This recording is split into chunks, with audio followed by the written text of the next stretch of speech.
की बड़ी खबर आपको बता दें, अब सरकार जो है वो जेन ज़ी तक पहुंचने का प्लान बना रही है।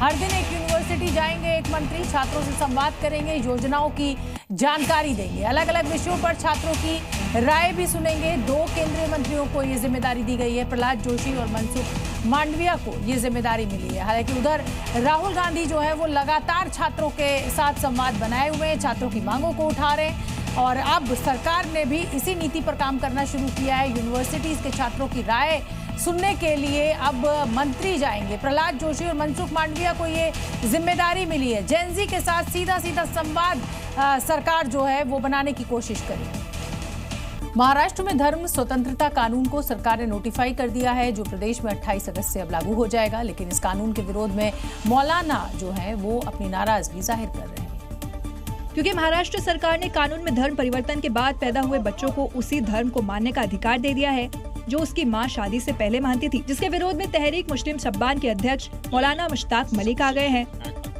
मौलाना साहब, महाराष्ट्र सरकार शरीयत से नहीं बल्कि संविधान से चलती है और जो नए कानून में प्रावधान है उसके मुताबिक जबरन धर्म बदलने पर 7 साल की सजा होगी। धर्मांतरण का जुर्म नॉन बेलेबल होगा। धर्म बदलने के लिए 60 दिन पहले बताना होगा। शादी से पहले माँ के धर्म को बच्चा मानेगा। वैसे जिस कानून के विरोध में मौलानाओं का खून खौल रहा है, उसे लेकर बीजेपी नेता ने साफ संदेश दे दिया है।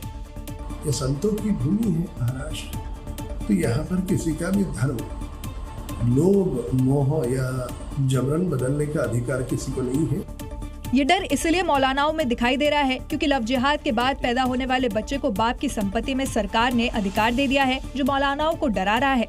नोएडा में एक गैराज से करीब 1.5 करोड़ रुपए की चोरी के मामले में पुलिस ने बड़ा खुलासा किया है। 6 आरोपियों को गिरफ्तार भी कर लिया गया है और उनके कब्जे से 1 करोड़ 48 लाख रुपए कैश बरामद भी किया है।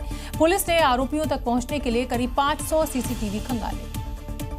और ये तस्वीरें देखिए, करीब 10-15 डिब्बे हैं जिनमें कोई छोटी मोटी रकम नहीं बल्कि करीब 1.5 करोड़ रुपए हैं। 500 रुपए के नोटों की 296 गड्डियां शामिल हैं और पुलिस की गिरफ्त में 6 आरोपी है।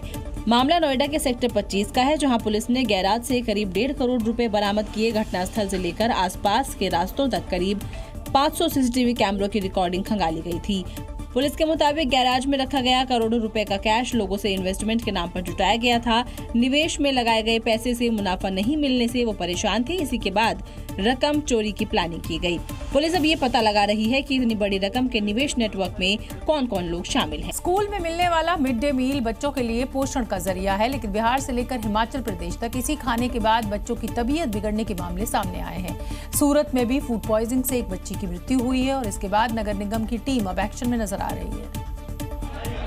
पहली तस्वीर नालंदा की है, जिसे मिड डे मील खाने के बाद कई बच्चों की तबीयत बिगड़ गई। बच्चों को अस्पताल में भर्ती कराया गया। शिक्षकों के मुताबिक दूसरे स्कूल से खाना बनकर आया था, सब्जी में नमक कम था। बच्चों ने नमक मांगा तो गलती से सर्फ परोस दिया।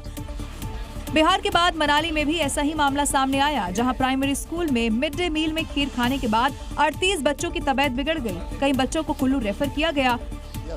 सूरत में भी होटल का खाना खाने से फूड पॉइजनिंग के कारण एक मासूम की मौत हो गई। इसी के बाद नगर निगम की टीम एक्शन में आई।